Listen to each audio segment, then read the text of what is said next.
Good evening and welcome back for chapter 6 of the story of Helel. Now, I know it's been a little while since I uploaded the last chapter. I apologize. I know I said I wanted to aim for posting twice a week. Don't count on that. Anyways, if you haven't had any experience with this book, you can go ahead and check out the previous 6 videos, because the prologue and then the first 5 chapters are all there. And then you can watch this one, or you can head over to the website my website, alanamcneil.com. That is where you can download the book for free. Sorry, it's been a little while. I need to warm up, okay? I have a microphone attached. I'm not sure if it's working. I don't know if it'll make it better or worse. It's right here. We will see. I'm just trying it out. Now, without further ado, is this better? Maybe. It makes me look yellow, but that's fine. Okay, without further ado, chapter 6, A Step in the Wrong Direction. The campfire sent puffs of smoke into the air, obscuring stars behind its opaque billows. A warm red glow rested on the faces of each person present. Laughter was echoing in the small gully they rested in as jokes and stories were being recounted. "So what did the ocean say to the beach?" Nero asked, a smile playing on his lips. "Only you would know," Baga said pointedly. "Do you feel the need to ruin every one of my jokes? Why would I need to ruin them when they're already garbage?" "Well, it didn't say anything." It waved. They stared at the water guardian as though he smelled of rotting meat. He looked around desperately, searching for a positive response. Angelique coughed. "Well, it's kind of funny, I guess." She forced a smile through her grimacing expression. "Thank you." Nero fell to his knees, throwing his arms in the air. "I spent so long on that one. Do you know how hard it is to come up with witty fronts? It's nothing to underestimate." Genesis chuckled. "Well, then we'll leave the humoring to you."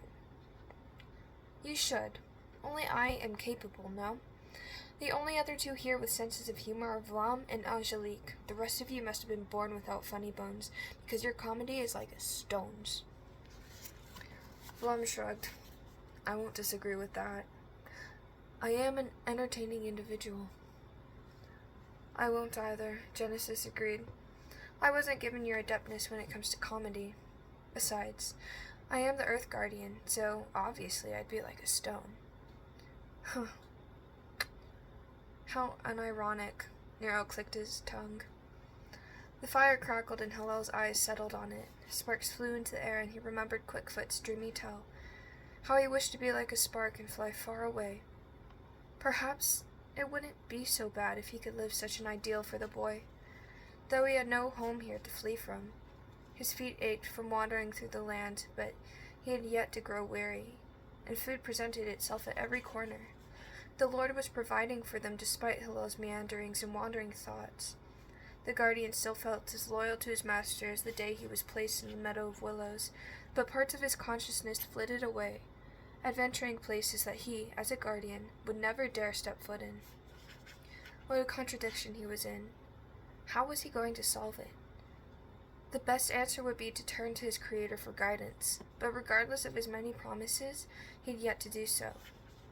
His ears had not been graced with the voice of the Lord since the day he brought Alvin out of the idol-worshipping city of May.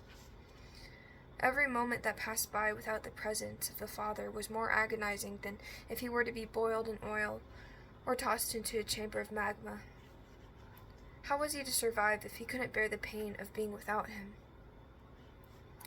The whispers of the darkened spirits still haunted him, even though he had not so much as opened a portal into his space.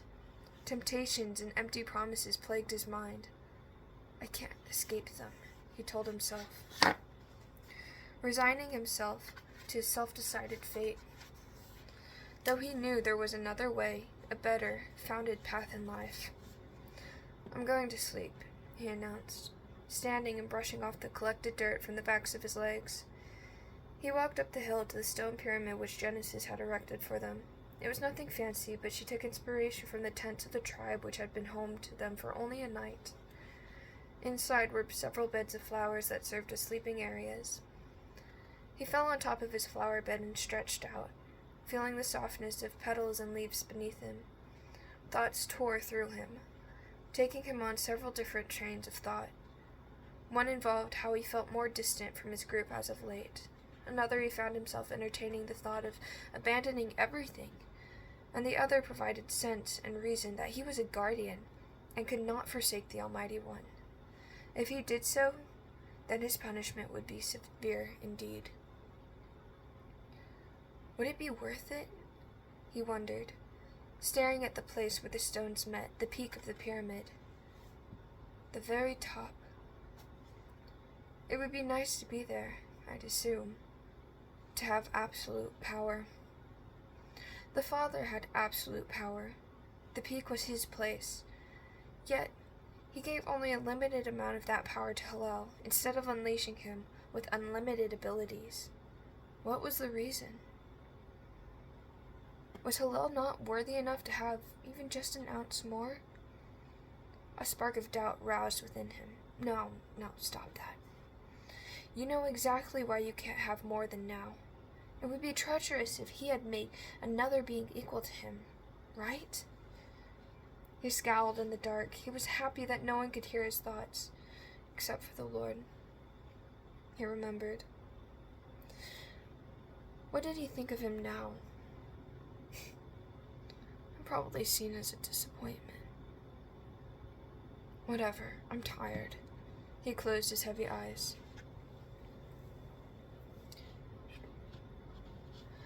I'm tired of this, he thought as he swiped more souls with his scythe.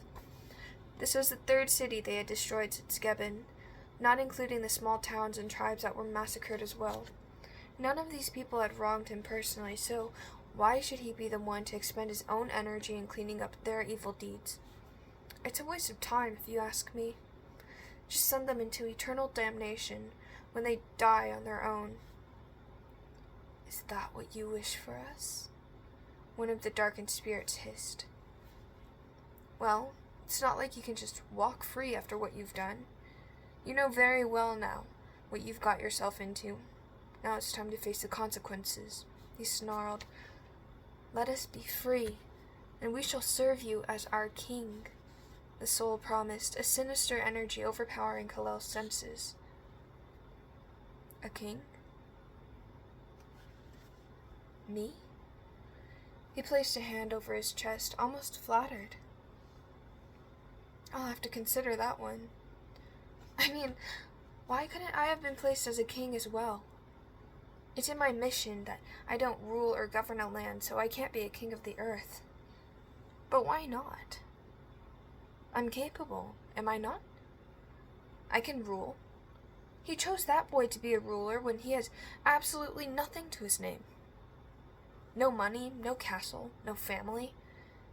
How can he expect to be followed by the masses when he doesn't even have any power? I would be more fit for the role, I say.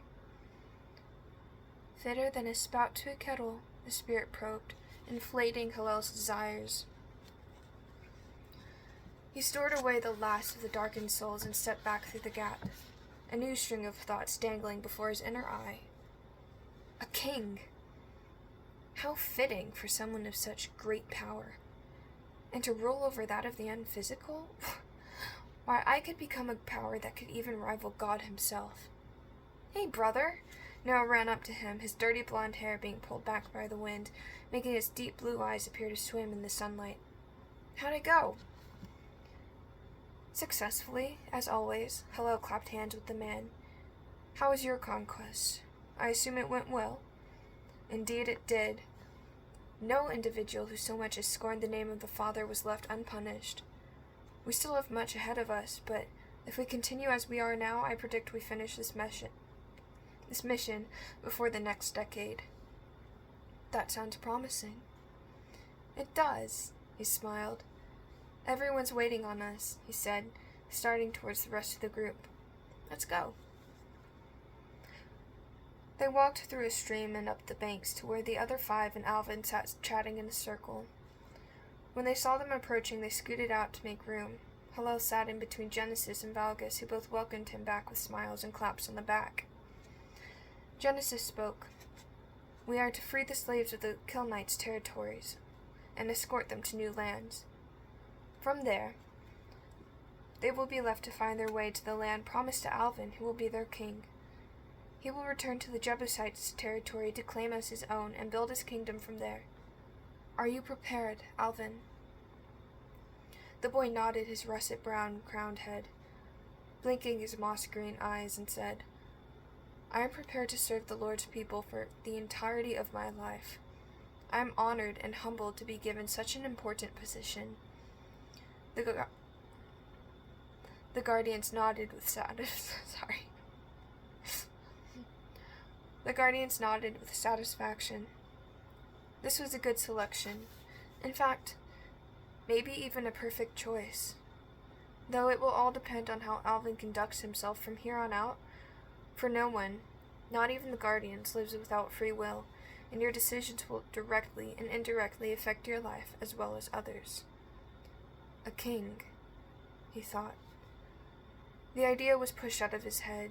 His own imaginings were beginning to sound akin to those of the darkened spirits. But what if? No, blast it. I need some quiet. He was having to think over the exchanges of the others. Helel stood and stepped away, wandering with no destination in mind. His resolve was crumbling against the constant attacks of evil beings. His fortress had already been burnt to the ground, and his palace was being assaulted. How would he be able to fulfill his role as guardian if he couldn't control himself? Ahoy there, lad! A call echoed. He glanced up to find himself on the crest of a withering hill, dried by the sun's furious and consistent gaze. Amid the tall grass was a group of travelers, guiding several wagon-pulling horses. They wore turbans upon their heads, and their noses were long and hooked. Hello, he said shortly, not aggressively, but not particularly welcoming either. Where go you, white man? They asked. Their own skin was the color of tanned hide, and their eyes the color of charcoal. The city of Kill. Where go you? Gebben, farther south than where you travel alone. Have you no party? No, I have none, Helel lied. We go to make trades. Will you be interested in a doll of pure gold to worship our god, Baal? Let me see. They brought out the head of a calf molded in the color of sunshine. There were few impurities, an indenture, a scratch, and a long cut made the image imperfect. This was the definition of blasphemy, staring him straight in the face with dead eyes. The guardian part of him was repulsed by what he saw, yet he didn't strike the men, nor did he destroy the idol. Instead, he declined their offer and sent them on their way with few words. What have I done? Realization creeped in as the last of the wagons blinked out of view as it disappeared over the crown of a hill. There's a little gap here. Pardon me. Something's wrong. Angelique frowned as they trekked through the long stretch of land before them, with nothing to hint of a civilization in the territory. What makes you say that, Angie? Valgus asked. The winds have changed. They no longer bring news of our victories over corruption. They bring word of a new chaos to arise. Helel ducked his head, hoping no one would notice. However, his hopes were diminished as Skuggy asked, Helel? Do you know something? No, I don't, the Space Guardian assured, lying through his teeth. I think you do. The man's piercing eyes bore through him, as though they could read the very inscription upon his soul. No, I don't, he snarled and pressed forward, walking ahead of everyone else. Please, Helel, if this is something we can fix, then you must tell us. Genesis caught up with him, grabbing his elbow. The only way we can fix it is if we know what has been tampered with. Has the flow of our victories been halted by a mistake? She asked. He stayed silent, fighting the urge to let everything out so that they all were aware of his struggles, that they knew of what he had done, how he had let idol worshippers slip through his grasp due to his own disobedience, and how now they would have to backtrack in order to catch them. They had already been traveling for several months, and the nights were turning cold with the whisper of a new season. Throughout those travels, they'd been thorough in their judgment, completely cleansing the now fallen cities of all evil deeds and purifying it for the Lord's people to inhabit. But now it was ruined, all because he decided to let some merchants go. The very people who spread falsities and tempted people into discordance. How ashamed would they be? I swear, I don't know a thing, he said, the oath heavy on his shoulders. It was a lie and a false covenant. Now how would he be affected? Every wrongdoing was piling itself upon the other until it was a burden he didn't dare let go of. Very well. You know the price of sin, so I'll believe you, she said, a somber glisten in her emerald eyes. Genesis didn't fully believe him, and she did well not to, but she was going to put her trust in him because of their bond as guardians. This knowledge made the lie even more oppressive for Helel. Thank you, Jenny. His own dark eyes reflected in hers, like portals into a night sky filled with misery and solemnity. What will become of me? I've officially gone past the point of no return. And that concludes chapter 6 of the story of Helel. If you enjoyed it, please give the video a like. If you want to continue hearing more, I'll do my best to upload more. Chapter 7 will be next. I'll film it when I can. I'm in the middle of writing a different book right now, so I've been pouring a lot of attention to that, and it's so good. Like, if you like this, which, don't get me wrong, I do like the story of Helel. Reading it back, it's better than what I remembered it being, but my writing has improved so much, and the storytelling, I mean, like, I'm a fan of it myself. That's saying a lot whenever you're speaking of your own work. So I'm really excited for these books. But anyways, if you want to read ahead, go to my website. It was down for a few weeks. I didn't realize until yesterday, but it's back up. So you can go download the book, read ahead, catch up, whatever. And you can also read the other 2 books because there are 2 more following this. There's King Alvin and then the Book of Genesis. So keep that in mind as I'm reading this book. So, like, follow along with the characters. That's about it. I hope you enjoyed. Thanks for checking me out, or checking this out. I hope the mic worked. It might not even be fully plugged in, so you might still be getting phone audio. And I'm trying to make the videos a little bit better, because, again, I'm not a video person. I'm a book person. And honestly, it's just laziness. I need to learn how to properly edit and then put more effort into these. But anyways, thanks. I'll see y'all for the next one. Bye.